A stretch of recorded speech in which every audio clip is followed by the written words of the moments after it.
Boyfriend একটু পর বউ নিয়ে বাসর ঘরে যাবে, আর তুই এমন স্বাভাবিক আছিস কিভাবে? কষ্ট হচ্ছে না তোর? বড় মামার বড় ছেলে জিয়ন জাংকুকের মুখে এমন কথা শুনে তে তাড়াতাড়ি করে মুখ ঘুরে তাকায়। কি উত্তর দেবে বুঝতে পারছে না। জাংকুক কিভাবে জানে তাদের প্রেমের কথা, ও আর সুগার সম্পর্কের কথা? ও আর সুগার বাদে আত্মকেও জানার কথা না? কি হলো, চুপ করে আসিস কেন, বল। কি বলবো ভাইয়া, তোর বয়ফ্রেন্ড বিয়ে করে বউ নিয়ে বাসা করে যাচ্ছে, তোর কষ্ট হচ্ছে না? কে আমার বয়ফ্রেন্ড? কার কথা বলছো তুমি? বাহ, কার কথা বলছি বুঝতে পারছিস না? আজকে বিয়ে হলো কয়জনের? কয়জনের হবে আবার? সুগা ভাইয়ের বিয়ে হলো তো শুধু। সুগা বউ নিয়ে বাসর করতে যাচ্ছে, আর তুই ওকে হারিয়ে এই অন্ধকার রাতের ছাদে দাঁড়িয়ে দুঃখ বিলাস করছিস। তুমি কিভাবে জানলে ভাইয়া? জাংকুক নিজের হাতে থাকা তের ফোনটা উঁচু করে ধরে, পাওয়ার বাটন চাপতে স্ক্রিনে আলো জ্বলে ওঠে। তে তাকিয়ে দেখে এটা ওরের ফোন। তের খেয়াল হয় ও ছাদে দাঁড়িয়ে ও আর সুগার আগের চ্যাটগুলো দেখছিল। তখন হঠাৎ জাংকুক ছাদে উঠে আসে। জাংকুকের আচমকা কথা শুনে ভয়ে হাত থেকে ফোনটা নিচে পড়ে গিয়েছিল তের। তারপর জাংকুক ওর কাছে কফি চায়। সারাদিন দৌড়াদৌড়ি করে মাথাটা হ্যাং হয়ে আছে, নিচে সবাই ব্যস্ত। তেকে এক কাপ কফি দিতে বলে। তেও ফোনের কথা ভুলে গিয়ে তাড়াতাড়ি নিচে গিয়ে কফি বানিয়ে নিয়ে আসে। তে মনে মনে বলে, জাংকুক ভাইয়া কি সব মেসেজ পড়ে নিয়েছে? কি হবে এবার? তে জাংকুকের ফুফাতো বোন। জাংকুক তের বড় মামা নামজুন আর মামি জিনের ছেলে। জাংকুক বর্তমানে এমবিবিএস ডক্টর, আর সুগা হলো তের ছোট মামার ছেলে, মানে জাংকুকের চাচাতো ভাই। এত ভালোবাসতি একে অপরকে, তাহলে আলাদা হলি কেন? বিয়ে করলি না কেন? ভালোবাসতাম, বিয়ে করতে চেয়েছিলাম, কিন্তু সে তো করলো না। ভালো যখন বাসতি তাহলে অন্যজনকে বিয়ে করতে দিলি কেন? তার লাইফ, তার ইচ্ছে, এটা কেমন কথা? ভালো তো দুজনেই বাসতে, তাহলে তোর ইচ্ছের মূল্য নেই কেন? আমার লাইফে আসাটাও তার নিজের ইচ্ছা ছিল, আবার চলে যাওয়াটাও তার নিজের ইচ্ছা ছিল। এখানে আমার ইচ্ছার কোনো দাম নেই। কি বলতো ভাইয়া, আমরা না চাইতো একজনের প্রেমে পড়ে যাই, তার মায়ায় জড়িয়ে যায়, তাকে ভালোবেসে ফেলি। আমি তো ভেবেছিলাম বিয়ের আগে কোনো ছেলেকে নিজের লাইফে জায়গা দেব না, এইসব প্রেমে টেমে জড়াবো না। তাহলে জড়ালি কেন? জড়াতে চাইনি তো, জড়িয়ে গেছি। সুগা আমাকে অনেকবার প্রপোজ করেছিল, আমি বারবার রিজেক্ট করেছি। ও হার মানেনি, ঘুরে ফিরে বারবার প্রপোজ করত, নিজের ভালোবাসার কথা বলতো, পাগলামি করত। ওর এসব দেখতে দেখতে একসময় আমারও মনটা নরম হয়ে যায়, না চাইতো ওর সাথে জড়িয়ে যায়। তাহলে আজ ওর সেই ভালোবাসা পাগলামি কই গেল? এক্সের কাছে। 4 দিন আগে সুগা আমাকে কল করেছিল, তখন জানায় আমার সাথে ওর রিলেশন কন্টিনিউ করা সম্ভব না, ওর নাকি বিয়ে ঠিক হয়ে গেছে। আমি যখন বললাম মামা মামিকে আমার কথা জানাতে, ও বলল মামা মামিকে নাকি ও মুখের উপর কিছু বলতে পারবে না, আমি যেন ওকে ভুলে যাই। আর আমি যদি ওকে ভালোবেসে থাকি তাহলে আমি যেন এই বিয়েতে কোনো সিক্রেট না করি, আমাদের সম্পর্কের কথা কাউকে না বলি। তার 2 দিন পরে জানতে পারি যে মেয়ের সাথে সুগার বিয়ে ঠিক হয়েছে সেই মেয়ে সুগার এক্স গার্লফ্রেন্ড। সুগা আর আমাদের সম্পর্ক ছিল 1 বছরের, আর ওই মেয়ের সাথে 6 বছর ধরে, যদিও মাঝখানে 2 বছর যোগাযোগ ছিল না। 4 বছর কন্টিনিউ করার পর ওরা ব্রেকআপ করেছিল। তারপর সুগা আমার পেছনে পড়ে, এখন আবার আমাকে ছেড়ে এক্সের কাছে ফিরে গেছে। তুই জানতি না ওর এক্সের ব্যাপারে? ও যে আগেও রিলেশনে ছিল, তোকে বলেনি? না, জানলে কোনোভাবে ওর সাথে সম্পর্কে জড়াতাম না, আমার কাছ থেকে সব লুকিয়ে রেখেছিল। কথাগুলো বলতে তের চোখ থেকে পানি পড়ে। কষ্ট হচ্ছে খুব? একটুও না। তো কষ্ট না হলে এখানে অন্ধকারে দাঁড়িয়ে দাঁড়িয়ে আগের মেসেজগুলো পড়ছিলি কেন? আর কান্না করছিস কেন? পড়ছিলাম না তো, দেখছিলাম। কি দেখছিলি? এই যে একটা মানুষ কিভাবে রং বদলায় আর কিভাবে পাল্টে যায়। তাহলে কাঁদছিলি কেন? টুকে গেছি তাই, জীবনের প্রথম কাউকে ভালোবেসেছিলাম আর টুকেও গেলাম, ওকে তো বলিনি আমার লাইফে আসতে, ও জোর করে এসেছিল। তাহলে জোর করে আটকে রাখলে পারতি। ও যে শুধু জিমিনের সাথে রিলেশনে ছিল তা না, ওদের ফিজিক্যাল রিলেশনও হয়েছিল অনেকবার। এমন মানুষের সাথে এতদিন প্রেম আলাপ করেছি, ভাবতেই তো ঘৃণা হচ্ছে নিজের উপর। এত বাজেভাবে কেন ঠকে গেলাম আমি? আমি তো কাউকে ঠকাইনি, তাহলে আমি কেন ঠকলাম? ভালো মানুষরা ঠকবে, এটাই স্বাভাবিক। তাই বলে কি অতীত নিয়ে পড়ে থাকবি? সব বলে মুভ অন কর।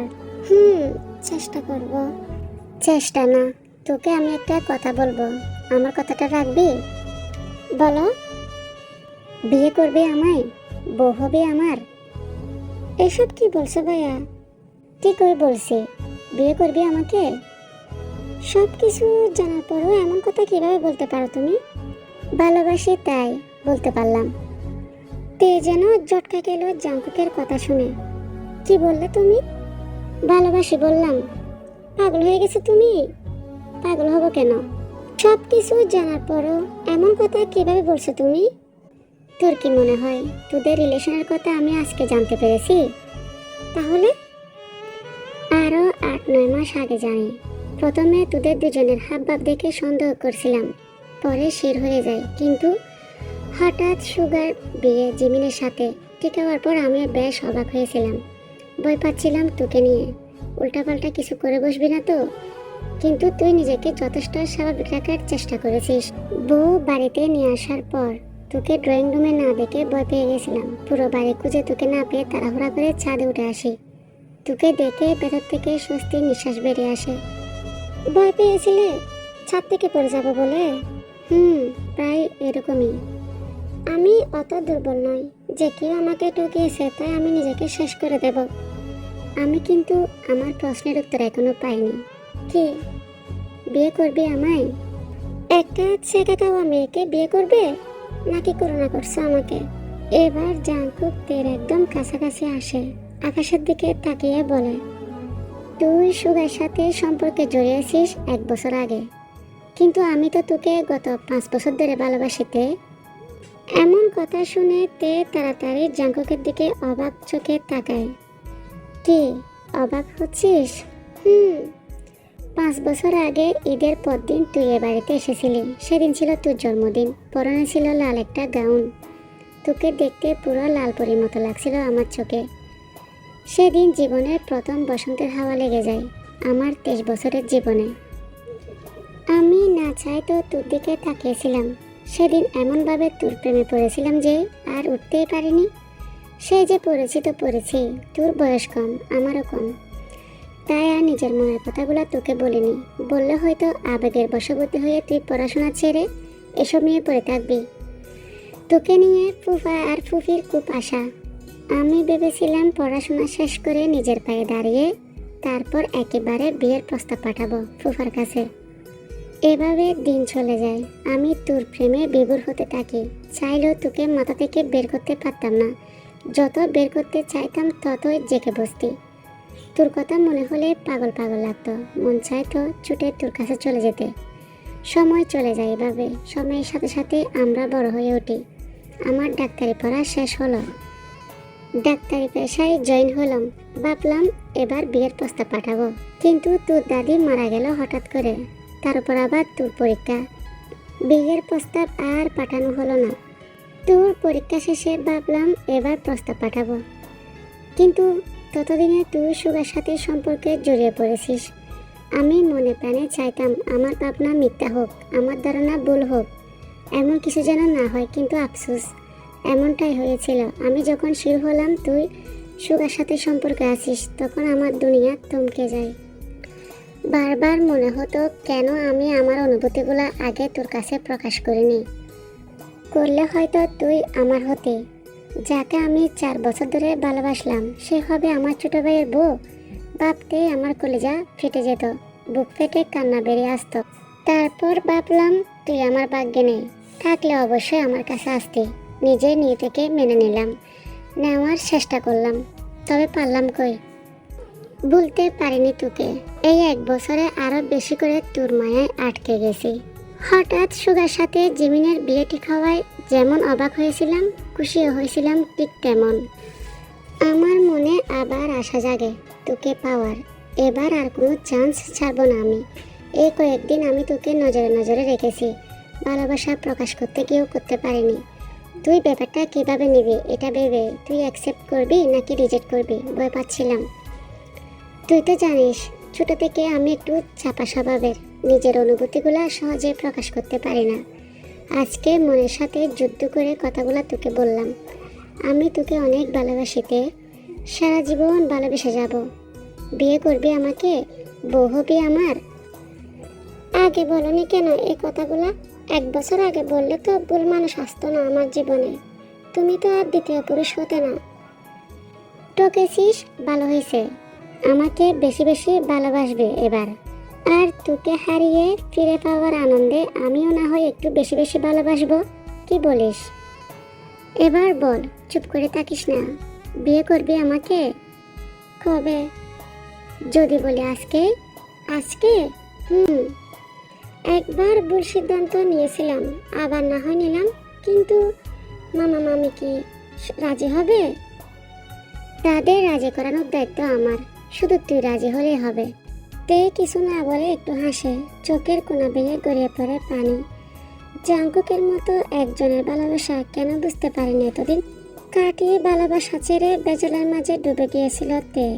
তার দাদা বুগামকে কল দেয়। কি হলো জাঙ্কুক, বাড়িতে থেকে কল দিচ্ছ যে? জরুরি কথা ছিল দাদাজান। বলো, শুনছি আমি। দাদাজান, লিভিং রুমে যাও আর সবাইকে বলো ওখানে আসতে। কেন? দরকার আছে, যা বলবো সবার সামনে বলবো। আমি ডাকলে সবাই হয়তো সেভাবে গুরুত্ব দিবে না, কিন্তু তুমি ডাকলে সবাই আসবে। আর শুনো, নতুন বউ আর বরকেও ডাকেও। সবাইকে ডাকা হলে আমাকে একটা কল দিও। কল কেটে কয়েক সেকেন্ড চুপ করে থাকে বুগাম। তার নাতি নিশ্চয় এমন কিছু বলবে যেখানে সকলের উপস্থিত থাকা জরুরি। বেশি না ভেবে রুম থেকে বেরিয়ে আসে। লিভিং রুমে এসে গলা ছেড়ে সবাইকে ডাকে দ্রুত আসার জন্য। মুহূর্তে হুড় করে বসার রুমে সবাই চলে আসে। সবাই আসতে বুগাম জাঙ্কুককে কল দেয় আসার জন্য। এদিকে আরএম বলে ওঠে, বাবা, কি হয়েছে? সবাইকে এভাবে ডাকলে কেন? ধৈর্য ধরো, এক্ষুনি জানতে পারবে। নতুন বউকে এই রাতের বেলা ডেকে আনার মানে কি বাবা? বাড়ির যে কোনো গুরুত্বপূর্ণ আলোচনায় সকল সদস্যের উপস্থিতি থাকা অধিকার আছে, তাই ওদেরকেও ডাকছি। বিরক্ত হয়ে যায় সুগা। কোথায় এখন একটু বউকে নিয়ে সুখের বেলায় বেশি বেড়াবে তা না, এখন আবার মিটিংয়ে উপস্থিত হতে হবে। বিরক্ত হলেও দাঁড়িয়ে আছে সোফার পেছনে। সোফা ভর্তি করে গুরুজনরা সব বসেছেন। বেচারার বসার জায়গাটা হলো না। একটু পর ছাদ থেকে নিচে নেমে আসে জাঙ্কুক আর তে। সবাই তাদের দিকে তাকায়। জাঙ্কুকও তেকে নিয়ে সবার সামনে এসে দাঁড়ায়।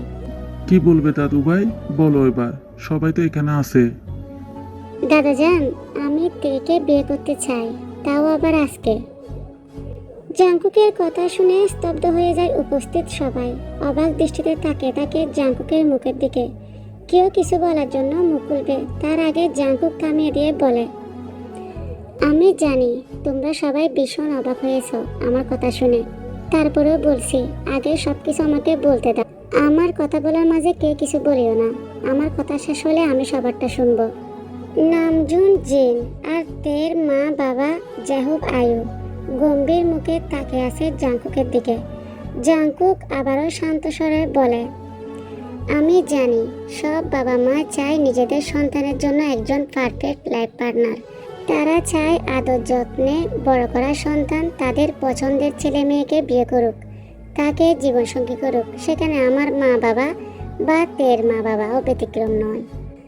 আমার বুদ্ধি হওয়ার পর থেকে আমি তোমাদের কাছে কোনোদিন কিছু চাইনি।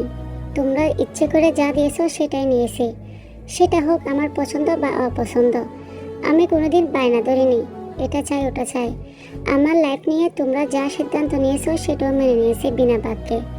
তোমরা আমাকে যেভাবে চলতে বলেছো সেভাবে চলেছি। তোমাদের কথার কখনো অবাধ্য হয়নি।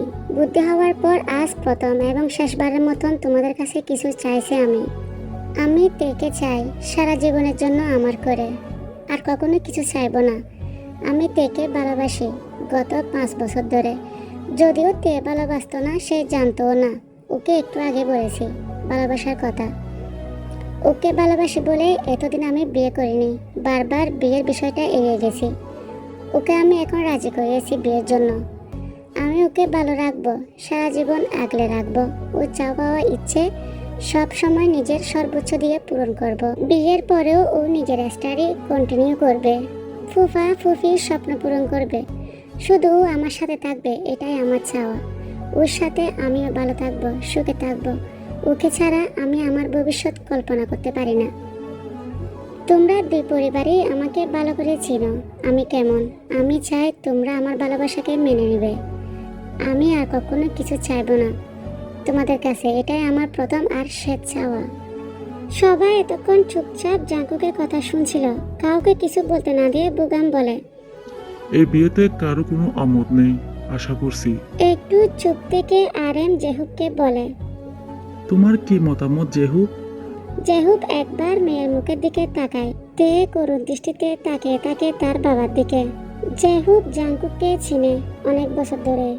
জাঙ্কুক খুবই ভালো ছেলে, তাই বলে, আমার অমত নেই এই বিয়েতে।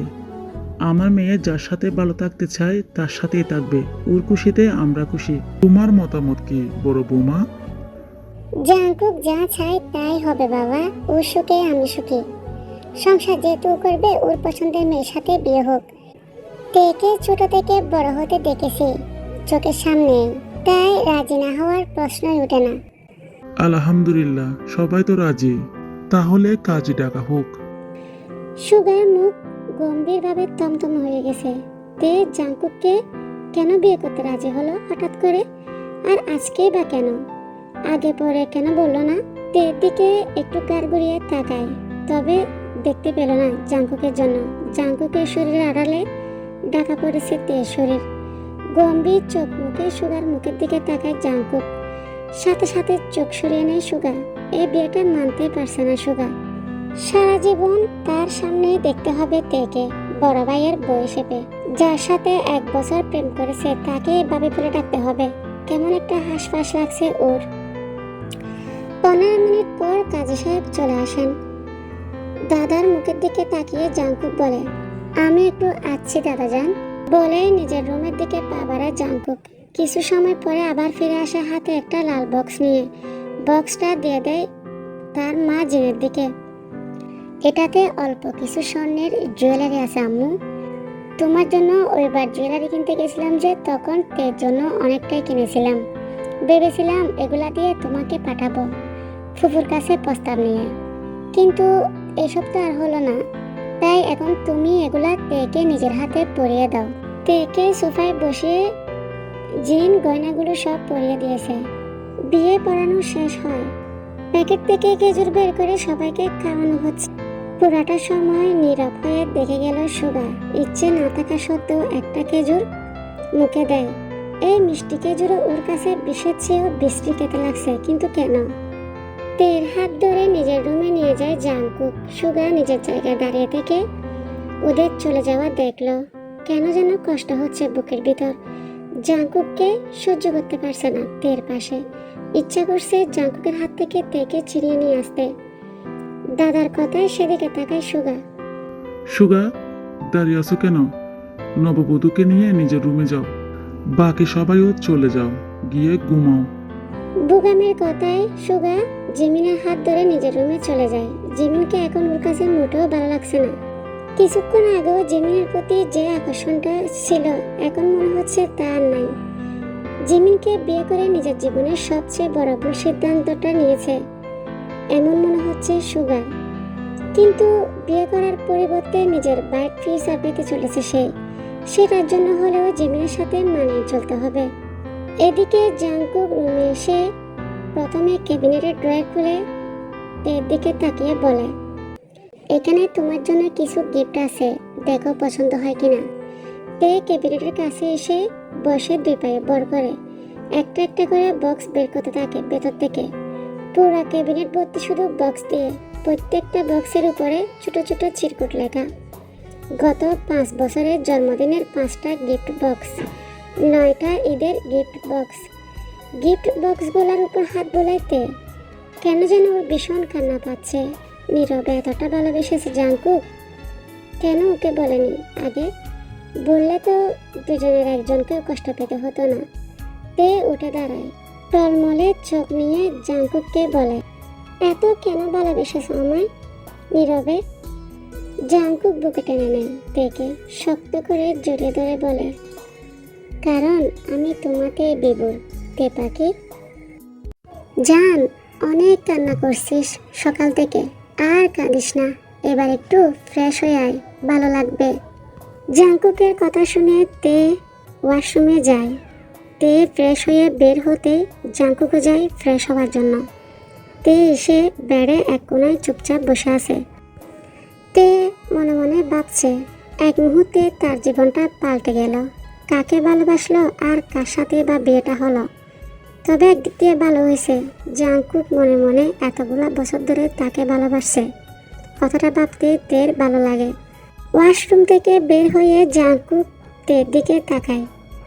তেকে খুব স্নিগ্ধ আর মায়াময় লাগছে। জাংকুককে দেখে তে উঠে দাঁড়ায়। জাংকুক এক দৃষ্টিতে তের দিকে তাকিয়ে থাকে। জাংকুকের এমন নেশা ভরা চোখ দেখে তের ভিতরে ভিতরে অস্বস্তি হয়। অস্বস্তি আর লজ্জা নিয়ে তে কাছুমাছু হয়ে এক কোণায় দাঁড়িয়ে থাকে। জাংকুক আস্তে আস্তে তের দিকে এগোয়, যা দেখে তে পিছাতে থাকে। যেতে যেতে তে এবার দুম করে বেড়ার উপর পড়ে যায়। লজ্জায় সাথে সাথে চোখ বন্ধ করে ফেলে। কিছুক্ষণ পর চোখ খুলে দেখে জাংকুক এখনো ওর দিকে তাকিয়ে আছে। হুট করে জাংকুক তের উপরে উঠে ওকে কিস করতে থাকে। তে বোঝার চেষ্টা করছে কি হচ্ছে। তারপর যখন বুঝতে পারলো, কেন জানি তে জাংকুককে বাধা দিতে পারল না। ও কিস ব্যাক করতে লাগলো। এতে জাংকুক আরো উত্তেজিত হয়ে যায়। তেকে শক্ত করে জড়িয়ে নিল। এক সময় দুজনেই উত্তেজিত হয়ে ঘন ঘন নিঃশ্বাস নিচ্ছে।